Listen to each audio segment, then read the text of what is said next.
Hello everyone, this is Pooya. Today we're going to talk about the Paladin talents for all the Mythic Plus dungeons. Now these might change in the future, so you can stay up to date with them through my spreadsheet that I will leave in the description below, or also through the update video that I will do if anything changes. So let's get into it. We're gonna start with a default key. Now this talent is for people who don't want to change their talents at all or fine tune for each dungeon. It's a pretty good talent that you basically don't need to change anything on and just do 12 13s with them. However, in my opinion, when you get into 14 15s and 16s and above, you really need to fine tune your talents to get the best from it. So in this talent, everything is very simple.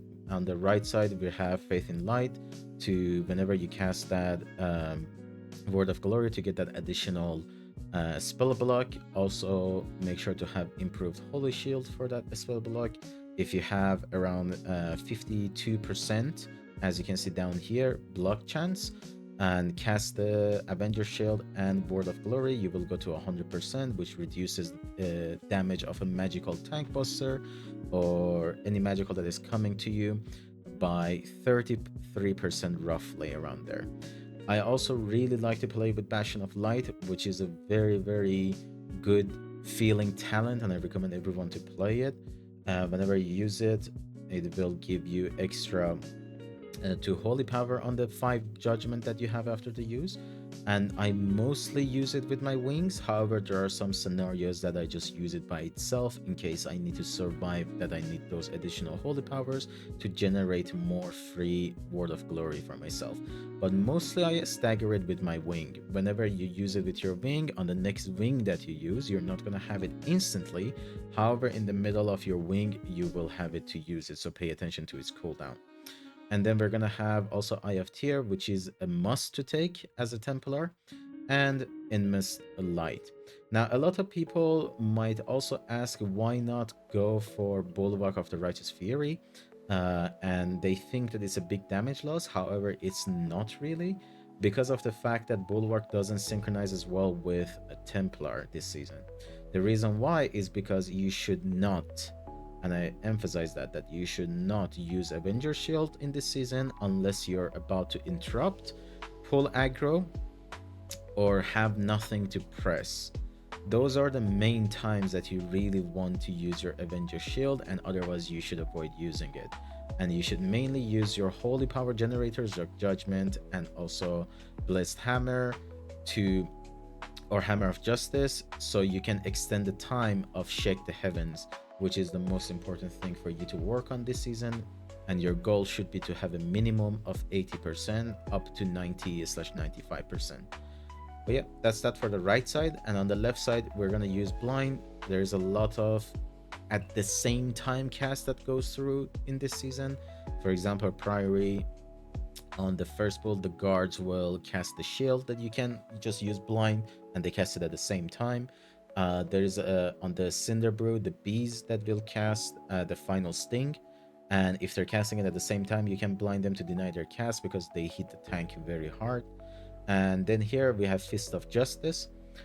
Instead of Fist of Justice, you can take After Image as well if you think that your group needs that additional healing, but mainly I don't really see a need of it instead of very few dungeons this season like Floodgate. Um, and Cleanse Toxins is only good in 1 or 2 dungeons this season as well, like TOP and Motherlord. Beside that, you don't really want to take Cleanse Toxins. On the down here, Righteous Protection is pretty useless this season because of the fact that we don't really need Cleanse Toxins, and there is really no use for it this season at all, so no need to take it. Instead, we will take Lead the Charge, which is not that strong of a talent. However, it is mainly because we can talent into Seal of Might, which is very important. And you also take Obduracy, so you can have that extra damage reduction from the AoEs, which there is a lot of them this season, and also a little bit of movement speed boost. And yeah, that's mainly it for your default key. Next up, we go for Cinder, Workshop, and Rookery. Right side is always the same. I don't change it at all for every dungeon that we go through. Right side is always the same.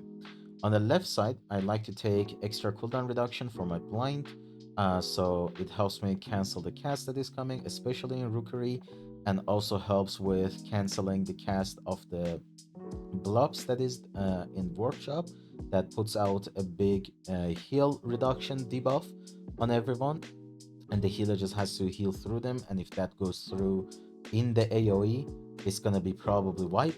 So it's really good to have that cooldown reduction on your blind to be able to use it multiple times. And same goes for the HUD reduction. It helps the group with the additional CC, and there is a lot of casters that you can CC, especially in Cinderbrew. And if the bees on the right side are about to cast their final sting, which is they cast when they're about to die, and it's a huge tank buster, and if there's a lot of them casting, you can hodge one of them and use a defensive to make it easier on yourself, or as I said, use a blind to cancel all of their cast. But if there are multiple that are casting and the cast is about to go through, make sure to use a defensive or you just fall to the ground. It's a very hard hitting ability. And also on the left side of the Cinderbrew, there will be casters that they will cast at a similar time, and you can use your blind or extra Hudge that you will have by reducing its cooldown, which is very, very useful. And on Workshop, mainly your Hudge will be used on the, as I said, the blobs and the dogs right before the second boss. Like if you see that they're about to die, and however, before they die, they're about to do their cast that puts a dot on someone, just Hudge them and let them die easily. Next up, we go for DFC. So for DFC, as I said, right side is the same. On the DFC, we take extra CD for our blind, so it comes faster, and we don't really need Fist of Justice because there is not really much to CC with your Hodge in this dungeon. You can Hodge from time to time, but you don't really need its cooldown to be reduced. And the blind works perfectly in the first few pulls when there's casters that you can just use the blind to cancel their cast. And we don't really take Obduracy because we need Unbound Freedom. On Overseer, when they use their big circle AoE and knock back the enemies in the first and second pull, you can freedom yourself and an ally that is a melee, preferably, to not make them get knocked back and also not take any damage from that circle. So you just stand in it and blast. So the freedom is really good for that tick. And yeah, we also take eye for an eye because we are not taking buff down here. Make sure to have the freedom on track. You can use it on every other big circle. Make sure that you can only use it on every other big circle. So let your teammate know as well that you cannot just freedom every single circle and just stand in it. Next up, we go for Floodgate. Floodgate is one of those dungeons that, in my opinion, healer needs kinda additional help, and because of that, I run after Image. And you don't really need Freedom and Bob, however, you can use them if you want. If you feel like you don't really need after Image, you can use it for Freedom instead. And also, you can remove Obduracy for Bob as well. Now, what are their uses? On Freedom, when you go to the mob that is on top of a tower and you have to shoot the tower to go down, I think they're called attendants, not sure.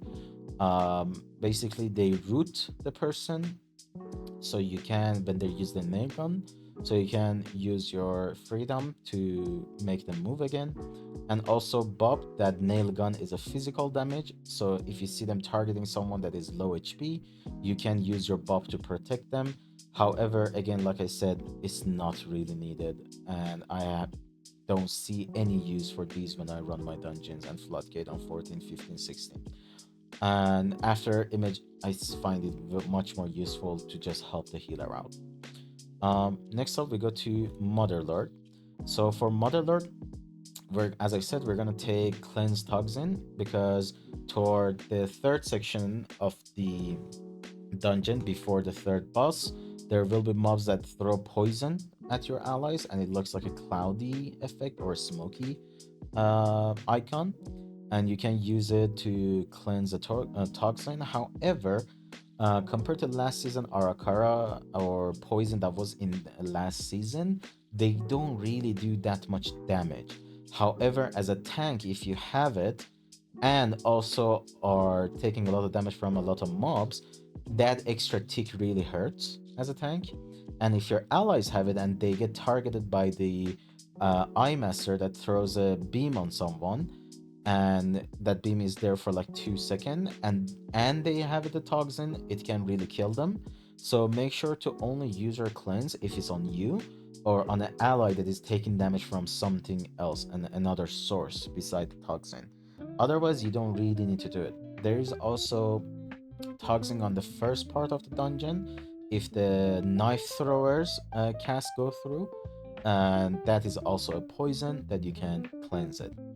um, on the Motherlord, I also like to take after image. I don't really need Fist of Justice, because of the fact that again there is not really much to hodge in this dungeon, and after image is really good to again help your teammate healer on the AOEs for the healing, or on the Peacemaker pull, or on the double AOE mobs right before the last boss. And yeah, that's pretty much it for this dungeon. Next up, we go for Priory. So for Priory, I like to change Bonds of Fellowship, which makes your sack to deal 20% less damage to you, but instead grant you movement speed, to Unrelenting Charger. And the reason why is that that extra 2 second on my Divine Steed really helps to gather the mobs on the first pull. After the first pull is pretty useless. However, on the first pull, it is really useful to have it so you can just go all the way to the mini boss without losing your Divine Steed. And you can just gather the mobs much easier compared to not having it. And then on the left side, we run double freedom again because of the fact that on the first mini boss, he does an AoE, and if you freedom yourself, and I mainly personally freedom the healer with myself, it doesn't do the AoE damage and also doesn't slow you down. But again, you can only freedom every other AoE, not all of it. And there is a lot of times that the mini boss will do AoE instantly into knockback, or he does the knockback, which is a tank buster, instantly into the AoE. And this freedom really comes in handy to make you survive those things. We don't really run Obduracy because there is not many AoE damage going out, that this can be that much useful, and because of that, we're able to run Unbound Freedom. And also Bob, we don't run Eye for an Eye, and instead of that, we're running Bob to remove the bleed from the knight that throws it on an ally, and also remove the bleed from the first boss. After the first boss, Bob becomes pretty useless and you don't really press it, but it's a big help for us until end of the first boss. Next up, we go for TOP, which is our last talent. For theater, I really like to run basically cleanse tokens, and because on the first few pulls before the butcher boss, there will be cast that goes out and puts a poison on your ally, and it hurts a lot and also decreases the healing that they can get, so you can clean it out with your cleanse toxin and dispel it. You don't need bop here really, however you can take it. Instead of eye for an eye, you can go for a bop instead. And when to use it is only one time. And is in the mini boss, on the first mini boss when you go in the warrior arena, that you can use it if you take that mini boss that speeds up its attack speed and also damage and hits you pretty hard, so you can bop taunt it just to survive it longer and easier. However, I don't find a need for it, and I just survive it easily with running Ardent into Guardian, into Bubble, into Eye of Tear, and just rinse and repeat. um and then you want double freedom for the first boss, which is the arena warrior boss, if you go there, and also the souls that will start to hook you, chain you, and pull you in. So on the first boss, you mainly want to use it on the banner. If the banner is not down and the boss goes into the AoE, I mainly use it on myself and the healer, especially if the healer is a priest, to help them have that extra movement speed and get out of the cast.